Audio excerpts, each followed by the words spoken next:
तब यहाँ पर आसपास के एरिया में कहीं पर भी इलेक्ट्रिसिटी नहीं, और रात को यहीं पर सारे सोते थे। 160 किलोमीटर दूर से ऊँटों के ऊपर ले गए। गुड मॉर्निंग, उठ गए हैं सुबह सुबह और मम्मी निकाल रही है झाड़ू। झाड़ू नहीं है ये, भारा है, भारा बोलते हैं इसको।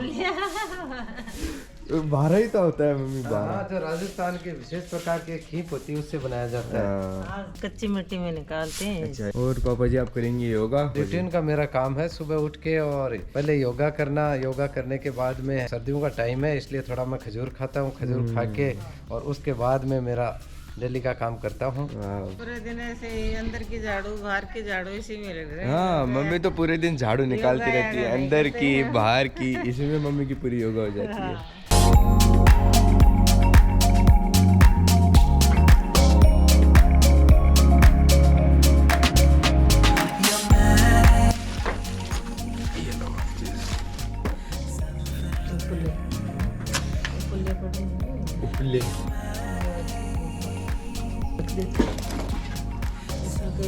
नल चलाना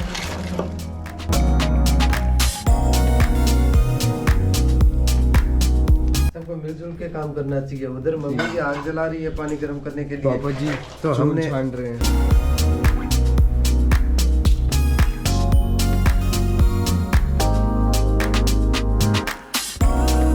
तो मम्मी यहाँ पर आज मेरी अच्छी खासी मेहमान नवाजी करती है। जब मैं हमेशा घर पर ही रहता था तब नहीं करती थी, लेकिन अब कभी कभी जब आता हूँ तब बहुत ज़्यादा अच्छी करती है। यहाँ पर ये कल चकली आता वो पड़ी है, यहाँ पर बहुत सारा दूध पड़ा है, यहाँ पर ये लिटिल हर्ट्स पड़े हैं, यहाँ पे ये नमकीन पड़ी है, यहाँ पे एक ये नमकीन पड़ी है, यहाँ पे ये पेप्सी पड़ी है, और कह रही है कि बस तो आज खा ले, उसके बाद में ये बाहर के फास्ट फूड वगैरह खाना सब बंद कर देना। आज तो घर पर आया इसलिए खा सकता है। और अभी जो कल मैंने वीडियो बनाया था उसको मैं देख रहा हूँ, होपफुली आपको भी वो वीडियो, गाँव का पहला वीडियो पसंद आएगा। मम्मी जी वहाँ पर बैठ के अपना सुबह सुबह का नाश्ता कर रहे हैं। और मम्मी आपका सुबह का फेवरेट नाश्ता कौन सा है? दूध के लोग। दूध के लोग, ये मम्मी का सबसे फेवरेट नाश्ता है।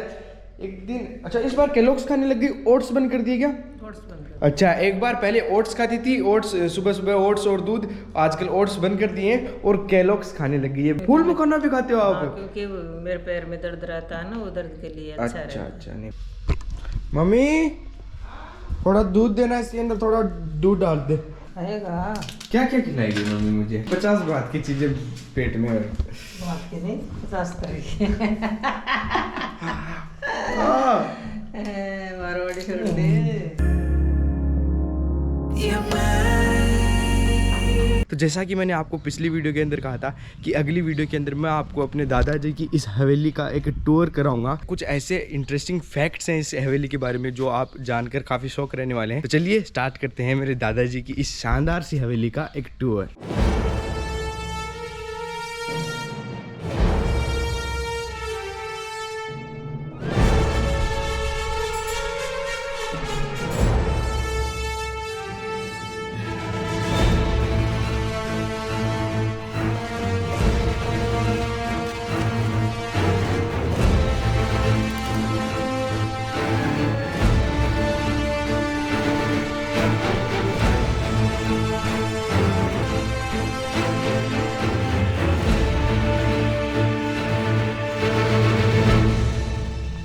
सबसे पहला फैक्ट ये है कि ये 1960 के अंदर बनना स्टार्ट हुई थी, और जब ये बनना स्टार्ट हुई थी तब यहाँ पर आसपास के एरिया में कहीं पर भी इलेक्ट्रिसिटी नहीं थी, कुछ भी लाइट का बंदोबस्त नहीं था। तो ये जितनी भी पूरी हवेली बनी है ये बिना इलेक्ट्रिसिटी के यूज से बनी है। इसमें इलेक्ट्रिसिटी का 0% यूज़ है, सब कुछ मैन पावर की मदद से ही इसको बनाया गया है। टोटल 3 साल लगे थे इसको बनाने में। 1960 में ये स्टार्ट हुई थी और 1963 के अंदर ये बनकर कंप्लीट हो गई थी। और जितने भी वर्कर्स, जितने भी लोग इसके अंदर काम करते थे वो सारे के सारे यहीं पर सुबह काम करना स्टार्ट करते थे और रात को यहीं पर सारे सोते थे, क्योंकि गाड़ियाँ वाड़ियाँ कुछ नहीं थी तो वो अपने घर पर जाते आते उसमें बहुत ज़्यादा टाइम वेस्ट हो जाता। तो जितने दिन हवेली का काम चला वो सारे यहीं पर सोते थे। और जहाँ पर ये हवेली बनी है तो ये हमारे पूरे गाँव का सबसे ऊँचाई वाला एरिया है। और यहाँ पर एक टीबा हुआ करता था, रेत का बहुत बड़ा टीला हुआ करता था जिसको राजस्थान की भाषा में टीबा बोलते हैं। तो उस पूरे टीले को काट काट कर उसके ऊपर ही हवेली बनाई गई थी। और जो मिट्टी उसके अंदर निकली थी वो इसके अंदर ही फिर से यूज़ की गई है। यानी कि यहाँ पर जो ये चबूतरा आप देख सकते हैं इसके अंदर पूरी मिट्टी है। तो सबसे पहले यहाँ पर एंटर होते ही जो आपको ये पिलर्स दिखाई दे रहे हैं जिसको राजस्थान की भाषा में खंबे बोलते हैं, तो ये खंबे भी पहाड़ों के आसपास चले हैं। करीब 150 किलोमीटर यहाँ से पहाड़ दूर है, तो 150 किलोमीटर उस टाइम पर ऊंटों के ऊपर ये सारे के सारे खंबे लाए गए हैं। और एक और खासियत की जितने भी खंबे हैं वो सारे वन पीस के अंदर, यानी कि इतने बड़े खंबे एक पीस के अंदर बिना तोड़े बिना टूटे 160 किलोमीटर दूर से ऊंटों के ऊपर लाए गए हैं। को लाना यहाँ पर बिना टूटे एक पीस के अंदर इनको खड़ा करना लगाना एक काफ़ी मुश्किल काम है। हालांकि अब जो इनकी जो पहले वाली फिनिशिंग थी वो तो नहीं रही है, अब टाइम के साथ ये थोड़े ख़राब हो चुके हैं, लेकिन ये जितने भी बनाए गए हैं इनमें मशीनों का कोई भी यूज़ नहीं किया गया है। ये सारे के सारे हाथ की कारीगरी से बनाए गए हैं। और ये जितने भी गेट आप देख रहे हैं जो लकड़ी के बने हुए हैं ये उसी टाइम के बने हुए हैं। इनको आज करीबन 50 साल हो गए हैं और 50 साल से यही गेट है और इनके अंदर 1% भी कमी नहीं है। ये जैसे पहले थे अभी भी वैसे ही काम करते हैं। इवन जो ये खिड़कियां हैं इनके अंदर जो ये लोहे के पाइप है, हालांकि ये पेंट इनके ऊपर वापस कर दिया गया है, लेकिन इसके अंदर जो लोहा यूज हुआ है वो उसी टाइम का है और इसने बिल्कुल भी जंग वगैरह नहीं पकड़ी है। तो आप देख सकते हैं पुरानी चीज़ें जैसा कि बड़े बुजुर्ग कहते हैं कि बहुत ज़्यादा ड्यूरेबल होती हैं, इसका एक लाइव एग्जाम्पल हमारे यहाँ पर आपको देखने को मिल जाएगा। और ये पूरी हवेली चूने और ईंट से बनाई गई है और ईंट भी यहीं पर बनाते थे। पहले खेतों से मिट्टी निकाल कर लाते थे, यहीं पर उस मिट्टी को ईंट के अंदर कन्वर्ट करते थे और जो चूना है वो भी यहीं पर बनता था। और जो पानी इसमें वो जो है वो भी सारा ऊंटों की मदद से कुओं से निकाला गया है। लेकिन इस टाइम पर आपको काफ़ी जगह सीमेंट का यूज़ दिखाई देगा।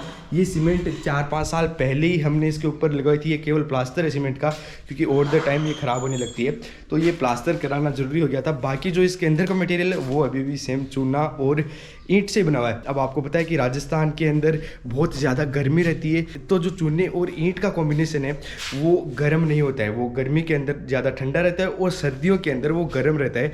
तो ये एक सबसे बड़ा मेन पॉइंट था टेम्परेचर को मेंटेन करने का कि इस पूरी हवेली को चूने और ईंट से बनाया गया। अब आपको ले चलता हूँ अंदर, देख सकते हैं दरवाज़ा।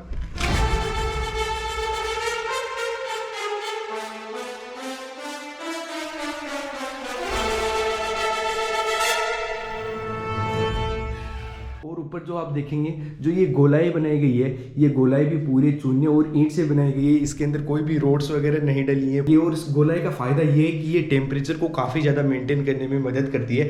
कमरा ज़्यादा गर्म या फिर ठंडा नहीं होता। आप कभी भी यहाँ पर आएंगे आपको पंखे की ज़रूरत नहीं पड़ेगी। आप गर्मियों में बिना पंखे के भी यहाँ पर आराम से बैठ सकते हैं, आपको बिल्कुल भी पसीना नहीं आएगा। और ये देख सकते हैं ये हवेली का बीच का चौक है, सेंटर का पार्ट है। जी कि 4 भाई थे तो वो चारों के चारों भाई यहीं पर रहते थे। सभी के अलग अलग कमरे थे। हालांकि अभी तो सब अलग नौकरी करने लगे, वो अलग अलग जगह पर रह गए, लेकिन आज के टाइम भी कोई भी अगर फंक्शन हमारे घर में होता है तो सभी लोग इस हवेली में यहीं पर इकट्ठे होते हैं, पूरी इसकी साफ़ सफाई करते हैं और जो पुराने वाली रौनक होती है वो इस हवेली के अंदर फिर से आ जाती है। हालांकि अभी तो इसके अंदर कोई भी नहीं है। पहले ऐसी कुटी होती थी, इसके ऊपर ताला लगा हुआ है, यहाँ पर ऐसे करके इनको लोग करते थे। वो कोई भी वो पुराने आजकल हमारे सिस्टम होता है वो बिल्कुल भी इनके अंदर नहीं होता था। और जो इसकी क्वालिटी का आप आइडिया यहाँ से लगा सकते हैं, क्योंकि जब इसको खोलते थे तब ये नीचे गिरता था और नीचे गिर के इसके ऊपर लगता है। तो इसके ऊपर आप देख सकते हैं कि कितने ऐसे निशान हो गए इसकी वजह से। ये भी कितना भारी है और ये भी कितना मजबूत है कि आज तक ये सर्वाइव कर पा रहा है इतने ज़्यादा निशान होने के बावजूद। ये आज भी वैसे ही परफेक्टली काम करता है। ये भी बाद में लगाई गई है, अभी 3-4 साल। और जो ये लाइट आप देख रहे हैं इसके ऊपर, ये भी बाद में लगाई गई है। जब ये हवेली बनी थी तो उसके 10-15 साल बाद में यहाँ पर लाइट आई थी। और आज के ज़माने के घरों से अगर आप कंपेयर करोगे तो इस हवेली के कमरों की हाइट भी काफ़ी ज़्यादा है। आप देख सकते हैं कितनी ऊंची है, यहाँ पर इतने इसके खम्भे हैं, बाद में इतने और इसके ऊंचे ऊंचे कमरे हैं। मेरे मम्मी पापा का कमरा उस टाइम ये था, इसके अंदर मेरे मम्मी पापा रहते थे। और मेरा बचपन भी काफ़ी सारा यहीं पर गया है और निर्मला दीदी का या फिर पूनम दीदी का भी बचपन काफ़ी सारा यहीं पर गया है। यहीं पर हम पले बड़े हैं और बड़े हुए हैं और आज भी इसको वैसा का वैसा देखकर काफ़ी ज़्यादा अच्छा लगता है। अब आपको मैं इसकी छत पे लेके चलता हूँ और वहाँ से आपको कुछ नज़ारे दिखाता हूँ। तो ये छत पर जाने का कुछ रास्ता है ऐसा, और इस रास्ते की खासियत और है कि यहाँ पर स्पेस को यूटिलाइज करने के लिए ऐसे ये थोड़ी बहुत कह सकते हैं मौके बने हुए या फिर थोड़ी बहुत ऐसे स्टोरेज के लिए स्पेस है यहाँ पर। इसको आप ऐसे ओपन कर सकते हैं, इसके अंदर कुछ भी हो सकता है। तो फिलहाल तो इसके अंदर ऐसे ही स्टोरेज का सामान पड़ा हुआ है, लेकिन उस टाइम में इसके अंदर अनाज स्टोर करते थे। और यहाँ पर आपको एक और दिखाई दीजिएगा, यहाँ पर कुछ टाटिए भी हैं, ततैया बोलते हैं जिनको, तो इनसे मुझे बच कर रहना पड़ेगा, क्योंकि पिछली बार जब मैं गाँव आया था ये मेरे को काफ़ी ज़्यादा काट गए थे, 3-4 काट गए थे, तो इससे मुझे थोड़ा बच कर रहना पड़ेगा। तो ये कुछ छत का मौसम है। वैसे छत के ऊपर धूप तो काफ़ी ज़्यादा हो गई है, आप भी देख पा रहे होंगे, सूरज जी एकदम सर के ऊपर है, तो छत से कुछ ऐसे नज़र आते हैं। यहाँ पे आगे सब कुछ हरियाली हरियाली है, खेत ही खेत है आगे, बीड़ बोलते हैं जिसको, फतेहपुर का बीड़ वो है इधर। आप बाकी सारे घर देख सकते हैं, और यहाँ से आप आइडिया लगा सकते हैं कि ये कितनी ऊंचाई पर है। बाकी जितने भी घर हैं वो सारे इससे नीचे रह जाते हैं। ये रेलिंग्स हैं, ये भी हमने 4-5 साल पहले जब दीदी की शादी थी तब लगाई थी। बाकी ये जो टुकड़ी उकड़ी आप देख रहे हैं जो भी हैं, ये बाद में लगाई हुई है। पहले सब कुछ ऐसा था, ये पूरी छत ऐसे चूने की बनी हुई थी, तो आप चूने का आइडिया यहाँ से लगा सकते हैं। ये ऐसा चूना हुआ करता था। और ये ऊपर कुछ 2 कमरे बनाए गए हैं, अगर कोई भी मेहमान आए, अगर किसी को भी ऊपर वाले कमरे में रहना है तो यहाँ पर वो रह सकते हैं। ऐसी पूरी चूने की दीवार होती थी। ये 2 कमरे बाद में बनाए गए थे, तो ये अभी भी इनकी कंडीशन सही है, तो इनके ऊपर सीमेंट का प्लास्टर नहीं किया है। बाकी आप देखिए कुछ सिनेमेटिक शॉट्स, और कैसी लगी मेरे दादाजी की हवेली कमेंट करके ज़रूर बताइएगा।